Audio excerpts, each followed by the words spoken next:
herzlich willkommen zu einem neuen Bootstrap-Turnier-Video hier auf meinem Kanal. Heute mit einem kleinen Sondergast hier und zwar Carilotus ist mit dabei. Ja, hallo, herzlich willkommen auch von meiner Seite. Ich bin zwar ein bisschen leiser als er jetzt hier an der Aufnahme, aber das sollte euch nicht weiter stören. Ja, wenn nicht, dann wird es einfach im Nachhinein nochmal höher gestellt. Und heute kämpft der Tobi gegen den Heya, oder wie der ausgesprochen wird. Ich weiß es gerade gar nicht.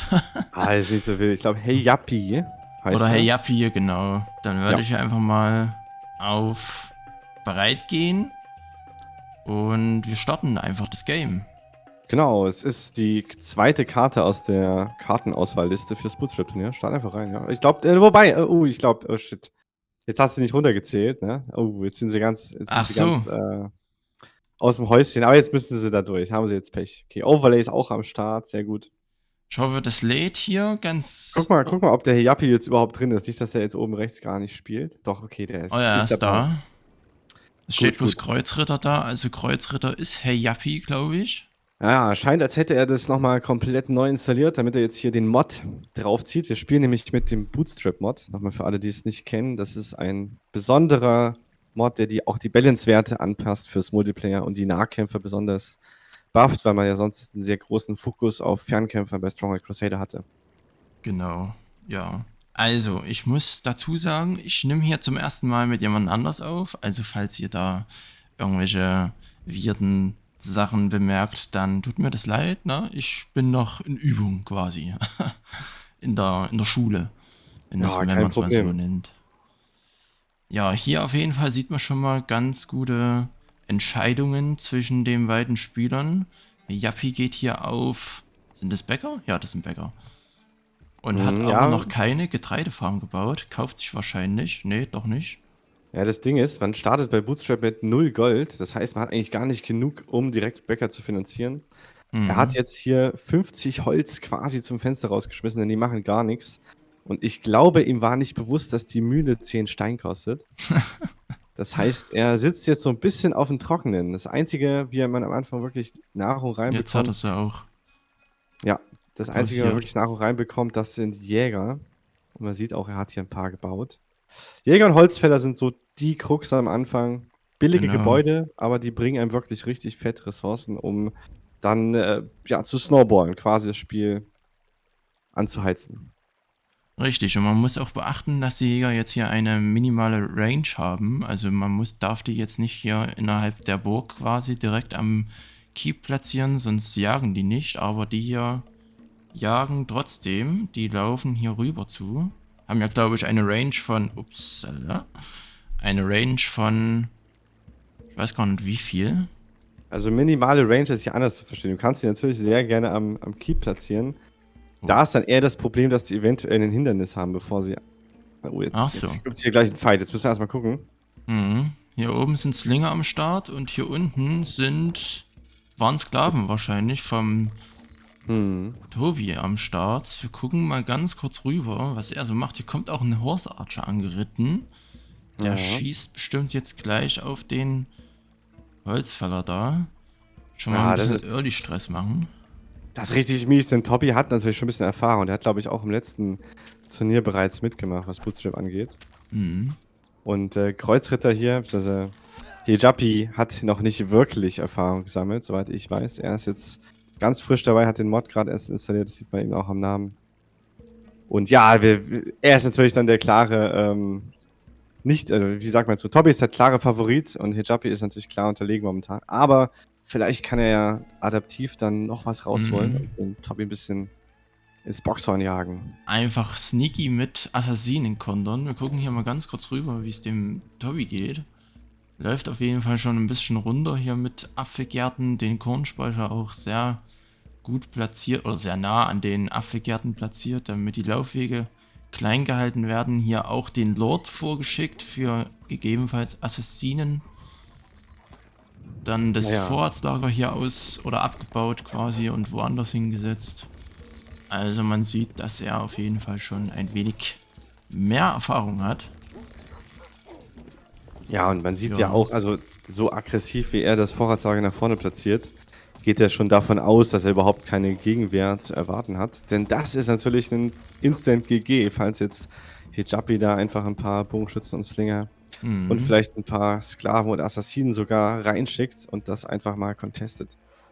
Ja, hier hat Hijabi, ach Mensch, ich kann den Namen also Ist auch nicht schwierig. aussprechen. Hier hat er auf jeden Fall schon mal die ganzen Slinger vom Tobi rausgenommen mit den Horse Archern und seinen eigenen Slingern, aber er hat immer noch keine Weizenfarm. Oh, jetzt hat er Also, alles Stein verkauft. Was ist das? Nein, das ist nicht gut. Hat natürlich jetzt hier mehr Gold investiert in Truppen und er hat auch deutlich den Armeevorteil. Aber wie lange noch? Wenn er jetzt nicht langsam ausrückt und mal ein bisschen Druck macht, dann wird der Tobi ja aus dem Leben snowballen mit seiner Stockpile-Position, mit seinem Vorratslager da oben. Der hat nämlich schon Waffenproduktion da aufgebaut. ja, genau. Sind hauptsächlich, ja, eigentlich nur. Ach nee, es sind auch Sperrmacher da mit dabei. Hm, Und 2 Bogenmacher, wenn ich das richtig sehe. Nee, ist nur ein Bogenmacher, oder? Nee, doch, hier vorne schwierig. steht da. Also ein Vorne 2-2. steht. Ja, 2-2, also immer versetzt quasi, wenn man das so möchte. Und ja, die Laufwege sind natürlich dann extrem gut, bei ihm vor allem. Wenn ja die einfach das Holz holen müssen und dann einfach gleich in die Waffenkammer ablegen können. Ist Ja, natürlich nicht ohne. man Oh, hier sieht das auch kommt. an den Graphen übrigens vom Overlay. Also der Balken von Tobi ist da im Wirtschaftsbereich, das ist der untere Balken nochmal für die Erklärung, phänomenal vorne, wohingegen natürlich der Militärbalken extrem weit vorne ist für den Hijapi hier, der jetzt mit seinen Bogenschützen den Keep unter Beschuss nimmt. Mhm, auf jeden Fall. Der rasiert hier schon ordentlich rein. Mit Slingern noch dazu. Der Lord nimmt, glaube ich, am wenigsten Schaden davon, aber er kann vielleicht die ein oder anderen Slinger noch wegmachen. Und hier gehen jetzt auch die Assassinen von Tobi drauf, die natürlich auch teuer sind. Ja, und das ist natürlich richtig krass, wenn er jetzt hier den Keep selber unter Kontrolle bringt, dann bringt dem ganzen, also bringt dem Tobi das ganze Gold und die ganzen Waffen bringen ihm gar nichts, wenn er keine Bauern mehr zum Rekrutieren hat. Ne? Wir sehen jetzt, auch Speerkämpfer kommen raus, aber die machen halt Genau. auch nichts gegen Slinger. Und jetzt ist er hier. Das ist ein richtig guter Schachzug. Darf jetzt noch nicht in den Aber Assassinen rennen. Ah. kriegt sich ein wenig gewehrt hier, aber es sind noch genügend Slinger am Start. Das sind jetzt auch Assassinen, Bogenschützen. Ui. genau. Sogar der Jäger sticht hier mit von hinten auf die Slinger mit rein, also habe ich auch noch nie gesehen, dass der sich auch damit beteiligt. Und da ist Der auch ist ein gerade, Assassine. Ne, hast du gesehen? Der Assassine ist genau, auch von Heyapi. Der ist gar nicht von Tobi ja, selbst. der geht hier gerade auf die Eisenmine. Gucken wir mal ganz kurz, ob hier irgendwo noch anderswo was am Start ist, aber ich kann jetzt nichts weiter sehen. Außer hier unten. Lord hat ein bisschen, naja, minimal Schaden gekriegt, aber jetzt nicht sonderlich viel. Wir gucken mal wieder ganz kurz hier rüber. Ja, die Bäckereien sind immer noch AFK. Keine Ah, Lust zu jetzt arbeiten, aber kommen langsam immer mehr Steinbrüche und Eisenminen hier an den Start. hm, Wichtig, wichtig. Aber er hat halt immer noch keine Antwort auf das Vorratslager. Er müsste halt da mit ein, zwei Sklaven mal reinrennen und alles anzünden. auf jeden Fall. Ja, kurz zur Info, der Carilotus sieht quasi dieses Overlay, was ihr auch sehen könnt. Ich persönlich sehe es eigentlich nur, wenn ich auf meinen zweiten Bildschirm gucke. Aber wenn ich hier im Spiel reinschaue, dann sehe ich es nicht. Also wenn ich da mal irgendwas Falsches sage, dann ja, verzeiht mir das bitte, aber das ist natürlich dann dem Alles okay. zweiten Bildschirm geschuldet. Ja, wir sehen hier auch einfach den Balken, nachdem du schon angesprochen hast, den oberen, der die ganze Zeit für Hejapi vorne war. Nachdem jetzt Tobi seine ganzen Speerkämpfer und Bogenschütze rekrutiert hat, hat jetzt hier hat den Lead übernommen, hat den Balken ordentlich nach rechts gepusht und ist jetzt mit 520 gegen 390 Punkte deutlich im Vorsprung. Und Tobi hat jetzt seine erste Schmiede gebaut. Die kostet Eisen übrigens mittlerweile im Bootstrap. Genau, 3 Eisen und Rüstungsschmiede dann 5 Eisen. Also die sind die teuersten Gebäude, meiner Meinung nach. in dem Turnier quasi, aber er hat keine Gerberei, um eventuell auf Kolbis zu gehen. Vielleicht dann noch auf Schwertis, also Schwertkämpfer, europäische Schwertkämpfer. Ja, es gab nämlich auch Aber, einen Change, was die Kolbis angeht. Die Lederrüstung kosten jetzt extrem viel. Und da muss man aufpassen, dass man schon früh in eine Käsefarm und Gerbereien investiert. Ansonsten schwierige Sache mit den Lederrüstungen. er schickt jetzt auch seine ganzen Truppen hier zu der Wirtschaft, zu seiner Hauptwirtschaft, um die zu verteidigen gegen eventuelle Assassinen, wenn die ankommen. Und macht er eigentlich ganz gut, weil wenn die Wirtschaft flöten geht, dann ist eigentlich Game Over. Deswegen denke ich, ist es ganz nett, wie man das so schön sagt. Kommt ja auch der nächste Steinbruch, hat jetzt schon 4 Steinbrüche insgesamt. Also bei Ja, dem läuft's. das Income ist extrem. Also hat irgendwie 3-mal so viel Income wie Hijabi. Das ist der untere Balken übrigens. Das quasi Income pro 3 Monate ist das gemittelt. Und das wird dann warenwertmäßig zusammengerechnet. Wir sehen auch bei Tobby ist mittlerweile 500 Goldpolster auch angesammelt. Von den Gebäuden, es gibt sogar noch teurere als den Rüstungsschmied. Es gibt noch den Stall und die Kathedrale. Aber Ach ja, stimmt. klar, die kann man natürlich nicht wirklich als Produktionsgebäude oder als Wirtschaft so werten, wie man hier die Schmieden werten kann. Und wir sehen da schon Schmiede und Rüstungsschmiede auch für Hijabi. Mal sehen, was der da draus macht. Also wahrscheinlich wird hier bald auf europäische Schwertkämpfer gegangen. Aber die Bäcker sind hier immer. Jetzt hat er mal eine Mühle gekauft hier oder gebaut. Je nachdem. Aber braucht er denn unbedingt eine Getreidefarm? Hier hinten hat er eine. Kann er sich denn die auch günstig kaufen? Ja, also das Getreide kostet noch 100 Gold. Das lohnt sich auf jeden Fall, alleine um die Population bei der Stange zu halten. Er hat jetzt 70 Beliebtheit noch, aber die Jäger werden nur so und so lange eben Rehe finden und irgendwann ist es dann auch aus. Also er muss jetzt hier langsam anfangen, auch in die Brotwirtschaft oder in Bier zu investieren. Und hier kommen die ersten Kolbis ran und nerven die Jäger beim Jagen. Gucken, was die hier machen. Oh, gehen auf die Jagdstände oder auf die Jäger allgemein. Ja, das ist auch der verwundbarste Punkt momentan in der Wirtschaft, einfach die Nahrungsproduktion abzuschneiden. Und die Rehe spawnen ja nicht neu in der Extreme-Version. Die reproduzieren sich quasi nicht und irgendwann sind die alle und dann sieht es schlecht aus mit der Nahrung. Ich kann jetzt hier leider nicht in den Kornspeicher reingucken, aber ich denke, irgendwann ist hier Ende Gelände. Genau, und wir sehen es dann spätestens, wenn die Beliebtheit sinkt. Genau. 73 Beliebtheit. Jetzt geht er hier. Ich dachte, er geht auf den Steinbruch, aber er zieht sich wahrscheinlich zurück, um die zu saven. Weil, ja. Da kommt Tobby. Und hier oben kommt eine kleine Armee angelaufen. Von Speerkämpfern und Bogenschützen. Die nicht ohne sind. Chappie hat auf jeden Fall. Ja, red ruhig. Wäre schon fast angebracht, hier einen kleinen Turm oder sowas zu bauen, um sich gegen die Bogenschützen zu verteidigen. So ein bisschen Highground würde extrem viel bringen dagegen. Genau. Highground ist ja jetzt auch in dem Spiel oder in dem Modus wichtig, weil die ja dann, richten die dann mehr Schaden an oder nur mehr Reichweite? Also die Sache ist, schon in Vanilla Crusader ist es so, dass man auf einer erhöhten Terrain nur 1/3 des Schadens bekommt, wenn man quasi relativ zum Gegner erhöht steht. Und gerade umso mehr Highground man hat, also wenn man auf dem Turm steht, haben die Gegner auch noch eine Chance, dich zu verfehlen. Und der wird halt, ja, die Chance wird halt umso größer, umso höher der Turm. Ja, ja. Ja, und dann so ein Tower 1 Turm, der richtig hoch ist quasi. Der hat dann schon ordentlichen Buff. Und hier kommt noch eine... Oh, das sieht gefährlich aus. Ja, da haben die ganzen Waffen natürlich endlich was gebracht hier für den Tobby. Hier sind schon Kolbis mit dabei, eine ganze Menge an Speerkämpfern und Bogenschützen. Und hier oben sind auch nochmal ein paar. Die Bogenschützen oder Armbrustschützen machen ja jetzt mehr Schaden gegen gepanzerte Einheiten und weniger Schaden gegen leichtere Einheiten, also Bogenschützen oder Speerkämpfer, wenn ich das richtig... Wobei, genau, also Bogenschützen werden immer noch gewone-shottet von Armbrustschützen, es sei denn, man hat negativen Angstfaktor.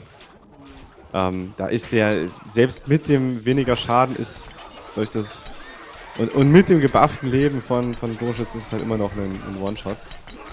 Aber an sich ja, also Armbrustschützen lohnt sich hier nicht so sehr wie weitere Bogen. Und er hat ja auch hauptsächlich auf Bogenschützen gesetzt. Aber jetzt kommen die ganzen Speerkämpfer zum Keep. Ja. Und er wehrt sich hier mit den eigenen europäischen Schwertkämpfern. Die können natürlich ordentlich was einstecken und er hat auch noch ganz viele Assassinen gebaut. Vielleicht schafft er es hier nochmal zu verteidigen, aber seine Wirtschaft wird eingerissen im Hinterland. Genau, die geht komplett flöten. Er kann keine neuen Truppen ausbilden ohne Kaserne. Seine Waffenkammer ist hier auch draufgegangen. Kornspeicher ist fort. Also jetzt müsste auch, glaube ich, bald die Beliebtheit sinken. Jetzt geht er hier noch. Gut, ob das so viel jetzt bringt, das auf die Bergereien hier zu gehen. Aber auf jeden Fall auf die Rüstungsschmiede, die auf jeden Fall teuer ist. Und vielleicht dann noch auf die Schwertschmiede hier, je nachdem. Ja. Aber die sind gut. Teuer. Und das Krasse ist, jetzt hat Tobi fast seine gesamte Armee verloren. Er hat allerdings keine Wirtschaft mehr. Das heißt, er müsste jetzt einen richtig schnellen Gegenstark machen. Und das kann er halt sich nicht wirklich leisten mit den europäischen Schwertkämpfern, die somit die langsamste Nahkampfeinheit im Spiel sind. Genau. Es gibt da höchstens noch die Feuerballiste, ne? Die ist aber eigentlich keine Nahkampfeinheit. Ja, er hat sich zwar noch ganz gut verteidigt bekommen, aber die Beliebtheit droppt jetzt gleich auf unter 50. Und wir alle wissen ja, was das bedeutet, nämlich, dass die Bauern die Burg verlassen, so rum heißt es natürlich auf Deutsch. Und wir gucken nochmal ganz kurz hier rüber und ja, die Wirtschaft hier drüben, die brummt natürlich. Vor allem die Waffenproduktion hat er schon ordentlich angekurbelt. Ja, mich wundert, dass er nicht einfach den kürzeren Weg zur Waffenproduktion nimmt und dort alles auseinander nimmt. Denn er bewegt sich jetzt mit den Schwertkämpfern einmal über die Karte und Tobi hat natürlich jetzt richtig lange Zeit, um sich darauf vorzubereiten. Hier hinten sind auch nochmal Slinger, die Holzfäller hier wegslingern.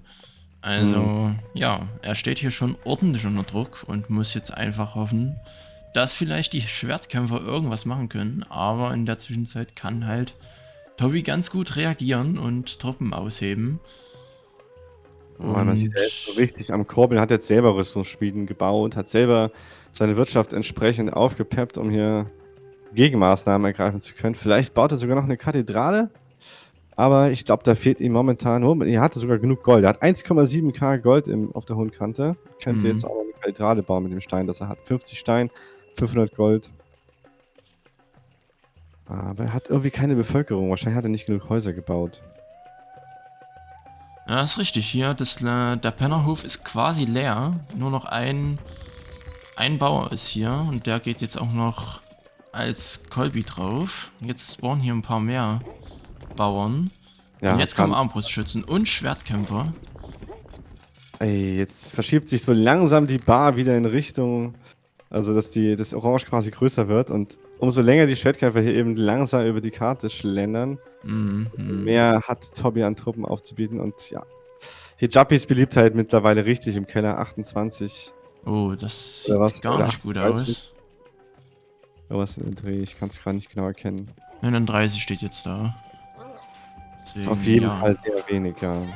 Es gibt hier so ein kleines Ackermatch zwischen Schwertkämpfer von Hijapi und Tobi und er hat hier Armbrustschützen am Start, die natürlich gegen die europäischen Schwertkämpfer ganz gut austeilen können, aber hier unten kommen auch noch ein paar Assassinen reingesneakt, die jetzt hier wieder unsichtbar werden, aber jetzt die Assassinen könnten natürlich jetzt die Geheimwaffe sein, die ihr vielleicht noch mal das Blatt dreht, die ihr nicht kommen sehen habt. Die schlitzen jetzt die sind richtig gut gegen Bogenschützen, wollte ich damit sagen. Also die schlitzen die einfach weg. Jetzt schickt sich hier die gebündelt mit seinen Schwertkämpfern auf den Keep. Mal sehen, ob er damit noch was ausrichten kann. Eieiei. kämpft. Jetzt kommen die jetzt kommen die Schwertkämpfer auf den Keep. Uff, das könnte jetzt richtig haarig werden. Die werden jetzt hier ordentlich gesammelt. Ordentliches Stack-Match. Ich weiß gar nicht, nee. Die Hijapi-Schwertkämpfer sind, glaube ich, eher auf die Bogenschützen gegangen. Ja, es hat nicht ganz gereicht. Es waren dann doch zu viele Schwertkämpfer von Tobi noch am Start und der Lord ist kaum angekratzt. Ja. Ist es überhaupt das der war Lord? knapp. Ich weiß es gerade gar nicht. Ja, doch, das ist der Lord. Also hat auf jeden Fall Jetzt sieht es richtig bitter aus für den Hijabi. Jetzt hat er weder Einkommen noch Armee. Ah. Es kommt hier auch schon eine Kirche und Ställe auf jeden Fall. Also Ritter kommen dann auch bald wahrscheinlich. Und Ritter in dem Spiel, habe ich schon selber feststellen können, sind richtig schwer abzuwehren, wenn man nicht weiß, wie man die abwehrt. Auf jeden Fall Pikiniere und Speerkämpfer haben ja einen Vorteil gegenüber den Rittern quasi. Die machen da mehr Schaden.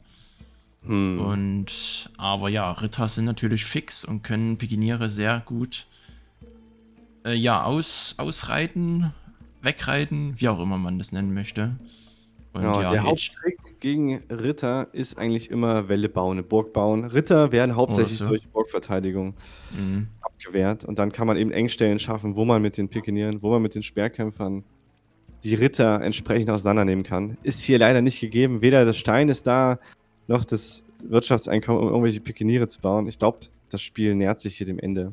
Ja, also Hey Chubby hat ja nicht mal wieder seine Kaserne wieder. Kriegt auch kein Getreide rein, weil der ganze einzelne Bauer hier auf jeden Fall immer weggeslingert wird von den Slingern, die hier noch rumstehen. Und ja, da kommt die Angriffsarmee vom Tobby vor, die Speerkämpfer, die Vorhut quasi, dann Ritter, Bogenschützen mit Armbrustschützen und dann die extrem starken Schwertkämpfer. Ich glaube, das sollte es. Obwohl Hijabi sich hier stabilisiert hat wieder, seine Beliebtheit wieder ins Positive gebracht hat. Und ich würde behaupten, dafür, dass er das hier das erste Mal so richtig spielt in den Bootstrap-Mod, hat er sich wirklich gut geschlagen. Also auf jeden Fall. Allein schon das Aufbauen ist teilweise nicht so leicht. Aber der Tobby macht halt einfach nochmal eine bessere Figur. Der hat sich hier richtig gut was überlegt, wie er das machen will. Und scheint taktisch einfach überlegen zu sein in diesem Match. Auf jeden Fall. Und der eine Push von Hey Chubby war auf jeden Fall nicht schlecht. Mit dem einen Push mit den Schwertkämpfern quasi. Jetzt baut er hier provisorisch eine Mauer hin, um zu verhindern, dass, glaube ich, die Ritter so weit vorkommen oder die Slinger besser werfen können, slingern können, wie auch immer. Und die ganzen Nahkämpfer haben auf jeden Fall hier schon positiven Angstfaktor, machen dementsprechend nochmal mehr Schaden. Jetzt geht's dem Kornspeicher wieder an den Kragen. Eieiei, das ist, glaube ich... Oh, Feuerwerfer ist hier zumindest am Start. Die natürlich ganz gut Schaden machen an den Rittern hier. Also der Move mit den Slingern, ich finde ihn richtig gut. Ich mag Slinger auch sehr gerne selber. Die sind halt im Bootstrap deswegen schon, weil die so effektiv sind am Anfang und man so wenig Gold hat. Das passiert ja meist nicht, ne? Normalerweise hat man immer 2000 Gold, da kann man sofort gute Einheiten bauen. Genau. Und hier sind die halt richtig, richtig wertvoll. Richtig. Allerdings gegen Ritter, das ist dann halt, die sind dann halt einfach schon mal 3 Tech-Stufen weiter und da kommt man dann nicht mehr wirklich gegen an. Auf jeden Fall.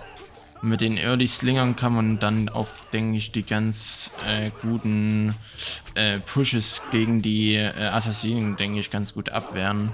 Dass man da nicht irgendwie Probleme groß bekommt.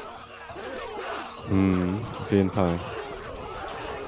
Also Slinger am Anfang überall aufstellen, um eben die Wirtschaftsgebäude zu schützen, ist so die typische Taktik und später ersetzt man die dann schrittweise gegen Bogenschützen, eventuell sogar gegen Armbrustschützen und auch Türme mit entsprechenden Verteidigern drauf.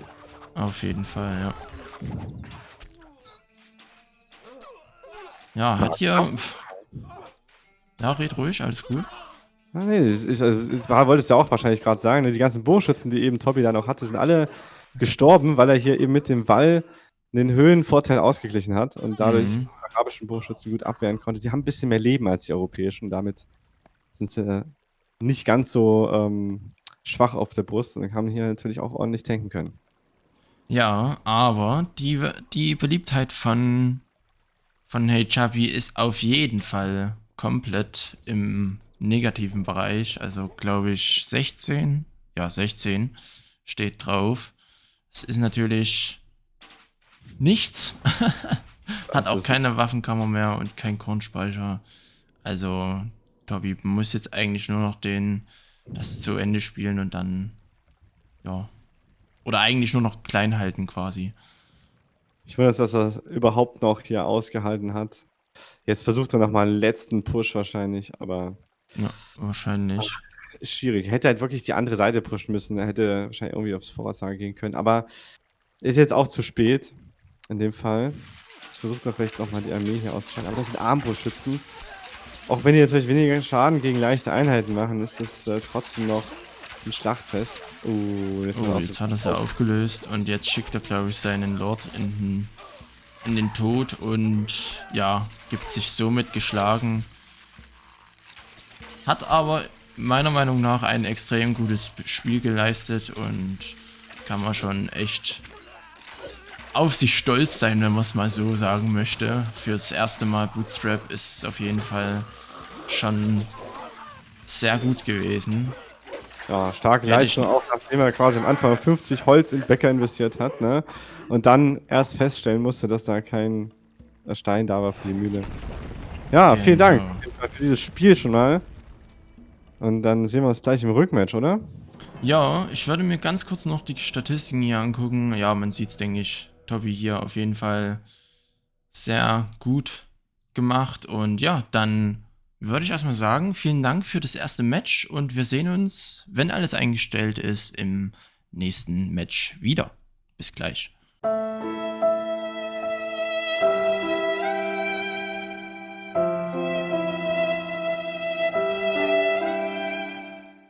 Hallo und herzlich willkommen zum Rückspiel. Genau, leider konnte Skymix jetzt nicht dabei sein, deswegen cast ich für euch alleine. Und ich freue mich natürlich hier auf Skymix Kanal unterwegs zu sein. Und dann starten wir direkt mal ins Rückspiel. Steht momentan 1:0. Und ich würde sagen, wir gucken einfach mal. Vielleicht schlägt sich Hijapi diesmal besser. Dann 3, 2, 1 und go! Ich wünsche mir noch viel Glück. Gucken wir mal, was die beiden Spieler machen. Hier haben wir natürlich auch das Overlay am Start. Und ich drehe das einmal, damit wir hier die Farben auch entsprechend auf der richtigen Seite haben. Genau, wir haben erstmal Kreuzritter wieder. Hijapi, den hatten wir eben schon gesehen. Und er beginnt mit dem Kornspeicher in der Mitte in der Käsefarm. 2 Obstgärten. Interessante Wahl. Normalerweise sieht man immer 2 Obstgärten und noch einen weiteren Obstgarten, der dann quasi versetzt platziert wird, sodass man die entsprechend mehr Äpfel sammeln kann. Hat auch 3 Holzfäller am Start. Und hier oben richtig viele Holzfäller und eine Eisenmine. Das war gerade im letzten Turniermeter, dass man teilweise sogar das Vorhersage hier hoch platziert hat. Seitdem hat sich die Karte aber etwas verändert. Da wurde quasi ein bisschen mehr auf diesem Hügel untergebracht. Man sieht jetzt hier man auch ein paar mehr Bäume. Und mit denen kann man dann die Eco etwas verteilen. Aber Hijapi anscheinend mit einer kontroversen Einstellung. Er baut das Vorhersage trotzdem hier hoch. Und er hat aber nicht genug Leute gerade am Start. Er müsste jetzt nochmal Holz kaufen. Nahrung verkaufen, hat den Marktplatz schon da. Und könnte sich dann vielleicht ein paar Häuser leisten. Auf der anderen Seite haben wir Tobi. Der hat schon einen soliden Steinbruch gebaut. Vielleicht geht er gleich wieder auf die High Advanced Schwertkämpfe Eco. Da brauchen wir auf jeden Fall ordentlich Stein, um überhaupt reinzukommen. Und hier haben wir auch richtig schön viel Holz und das Vorsager hoch platziert. Eine Advanced-Strategie ist sogar, das Vorsager hier oben zu platzieren, das Holz abzubauen, einzulagern und dann, wenn man das ausgegeben hat, nochmal das Vorsager abzureißen und hier unten zu platzieren. Und erst dann mit der Ressourcenproduktion der harten Ressourcen anzufangen. Aber das ist ganz schön kompliziert und ich würde das jetzt hier niemandem zumuten wollen. Muss man sich wirklich... da kommt schon die erste Action. Wir sehen, Tobi hat hier 2 Holzfäller auf einmal in Flammen gesetzt. Die spreaden allerdings das Feuer nicht mehr. Deswegen muss man da ein bisschen aufpassen. Denn die verbrennen jetzt sofort. Also die haben jetzt nicht mehr so eine krasse Feuereinfälligkeit wie vorher, weil sie noch die Hälfte des ursprünglichen Lebens haben. Sind dafür aber auch ein bisschen schneller kaputt. Genau, und wir haben bei Tobi hier die typischen 3 Apfelfarmen. Genau, Söldnerposten hier oben. Marktplatz, aber keine weiteren Holzfäller auf der Seite. Und eine schöne Besonderheit der Karte noch. Hier gibt es eben die ganzen Rehe, fast alle auf einer Seite. Ein Spot noch hier oben. Und deswegen lohnt es sich eventuell auch auf Jäger zu gehen, die man hier halt auf dem Hügel oder in der Nähe des Kornspeichers platziert. Keine der beiden Spieler hat momentan... Ui, ich muss jetzt hier mal ein bisschen aufpassen. Oh, jetzt kommen hier ordentlich Assassinen raus. Das ist natürlich interessant. Jetzt hat er auch einen eigenen Slinger hier als Verteidigung mitgebracht. Da muss erstmal Hijabi ein bisschen ranklotzen, die Assassinen loszuwerden. Denn die sind natürlich unsichtbar, das darf man nicht unterschätzen. Und wenn der hier in Nahkampf kommt, schlitzt der den einfach weg. Jetzt kommt auch schon der Lord raus, um sich hier das Ding an der Frontline zu entledigen. Und der Kornspeicher fällt. Der Assassine hat ihn weggeschlitzt. Das tut Hijabi sehr weh. Er braucht hier auf jeden Fall Verteidigung. Seine Beliebtheit ist schon im Keller. Ihr seht, 51 hat er nur noch. Und auch seine Truppenanzahl ist zwar gestiegen. Okay, das war jetzt sehr souveränes Auftreten. Aber seine Eco ist dafür komplett im Keller. Wir sehen auch der Income-Slider von Hijabi wieder extrem zurückgedrängt von dem Tobi. Er muss jetzt gucken, dass er mit den arabischen Schwertkämpfern nachsetzt und vor allem seine Beliebtheit in den Griff kriegt. Er hat ja nicht mal einen neuen Kornspeicher bauen können, obwohl er natürlich Holz hat. Muss er sich hier erstmal um die Angreifer kümmern. Die sind wirklich sehr, sehr penetrant hier. Tobi hingegen, der baut weitere Angreifer in Bogenschützen und er wird jetzt hier auch seinerseits angefackelt. Allerdings hat Hijabi mit seinem Sklaven hier kein leichtes Spiel. Er wird von dem Pferd abgefangen, hätte sonst auch noch den Brunnen gehabt hier, mit dem er die Eisenminen hätte löschen können, der Tobi. Und er kann jetzt hier noch mehr Holz ins Vorzeige bringen. Wow, das ist wirklich viel Holz, das man vielleicht hätte abfangen können. Aber no way. Ja, jetzt kommen zumindest schon mal die arabischen Schwertkämpfer über die Karte. Die sind nicht zu unterschätzen. Die machen einiges an Schaden. Und können jetzt mit dem Patch deutlich schneller auch Gebäude einreißen. Wir sehen, sie kommen hier ganz langsam durch die Furt und versuchen hier vielleicht was zu machen. Allerdings sind sie natürlich sehr langsam. Das heißt, Tobi kann hier auch vielleicht ein bisschen was nachsetzen und nachrekrutieren. Seinerseits ist jetzt der Angriff abgewehrt hier. Also Tobi hat hier nicht mehr viel zu sagen. Wobei, doch, nevermind. Ich sehe gerade die Slinge auf dem Bergfried. Das ist natürlich wirklich bitter, gerade wenn man keine Beliebtheit mehr hat, die restlichen Bauern noch zu verlieren. Ist so ein bisschen der Todesstoß. Und da muss sogar der Lord zurückkommen, um den Keep zu verteidigen. Ja, mittlerweile auch gegen die... Oh, der Kornspeicher ist gefallen. Immerhin konnte er den Kornspeicher holen, aber wie viel bringt ihm das? Jetzt muss er hier versuchen, das Fortsager ein bisschen zu campen. Mal sehen, wie viel der arabische Schwertkämpfer hier ausrichten kann. Wahrscheinlich geht er erstmal auf die Eisenminen. Genau, hier gibt es noch einen sicheren Steinbruch. Keiner der beiden Spieler hat sich bisher diesen Steinbruch gegönnt. Und hier vorne stirbt ein Gebäude nach dem anderen. Assassinen sind am Start. Hijabi hat eigentlich nichts mehr. Seine einzige Chance noch, die Schwertkämpfer hier alle zusammen zu stacken und den Lord umzubringen. Könnte er vielleicht noch versuchen. Sieht auch so aus, als wäre das gerade sein Plan. Aber da muss er aufpassen, dass er nicht mit einem alleine den Lord angreift, weil der ist natürlich trotzdem noch recht stark, der Lord. Und einen alleine kriegt er natürlich locker umgenatzt. Eieiei. Das ist nicht gut gelaufen für den Hijabi. Ihr seht, der Income-Slider und der Armee-Slider sind mittlerweile beide im Keller. Ja, das war ein schnelles Vergnügen hier. Runde 2. Trotz Home-Map konnte er nicht für sich entscheiden und er versucht es zumindest noch. Aber ich glaube, 2 sind einfach nicht genug. Er hätte da schon alle 3 gebraucht. Und selbst dann wäre es noch knapp geworden, ihn dort umzubringen. Ja, ich wollte es jetzt eigentlich direkt mal callen. Das ist GG. Hier ist nicht mehr viel zu holen an sich. Wo ist denn der Lord? Sucht er hier vielleicht noch einen Lord-Snipe mit dem Lord? Mal sehen, ob... Ne, das hat Tobi natürlich gesehen. Das wäre es jetzt gewesen. Hätte er den Lord noch mit seinem eigenen Lord umgebracht. Wirkliche Verzweiflung. Es gibt natürlich auch die Möglichkeit, GG zu callen und das Spiel zu beenden. So wie wir das letztes Mal gesehen haben. Aber ich glaube, Hijabi möchte es drauf anlegen. Er möchte jetzt hier nochmal beweisen, dass er es kann und auch seinen Lord mal im Einsatz zeigen. Ja, natürlich jetzt bitter, wenn der in so Mördergruben reinlaufen würde. Gerade weil so viel Holz hier im Vorratslager ist. Na gut, der Lord ist noch ein bisschen mehr tanky als die arabischen Schwertkämpfer. Ich sehe jetzt hier Tobi schon mit positivem Angstfaktor hantieren. Es sind hier noch ein paar Assassinen. Wobei wir natürlich sehen, wie viele Einheiten da sind. Und ihr seht, Blau hat noch nicht mal mehr ein Buch. Also, ihr müsst wissen, das Overlay ist so gecodet, wenn ein Spieler quasi weniger als 3 Gebäude hat, dann wird er nicht mehr als Spieler gewertet. Und das einzige Gebäude, was er noch hat, ist hier der Söldnerposten. Ja, das ist bitter. Wir können nicht mal die Anzahl der Einheiten sehen. Sind quasi unter dem Radar verschwunden. Und jetzt kommt er mit dem Lord, macht hier nochmal ein letztes Aufbäumen. Stellt sich dem Kampf. Und da kommt auch der Lord raus, der schon ein bisschen geheilt wurde vom Apotheker. Ah, jetzt läuft er wieder davon. Was soll denn das hier? Ah, da kommt noch ein Assassin entgegen. Und er versucht jetzt den Lord zu snipen, aber GG, das war's. Der Tobi ist siegreich once again und hat sich hier ein gutes 2:0 in der Vorrunde, ersten Vorrunde des Bootstrap-Turniers gegönnt. Damit danke ich euch auf jeden Fall auch im Namen von Skymax nochmal, der jetzt natürlich wahrscheinlich sein eigenes Outro hier drüber spricht. Und ja, liebe Leute, das war also der Kampf zwischen Tobi und HeyJappy.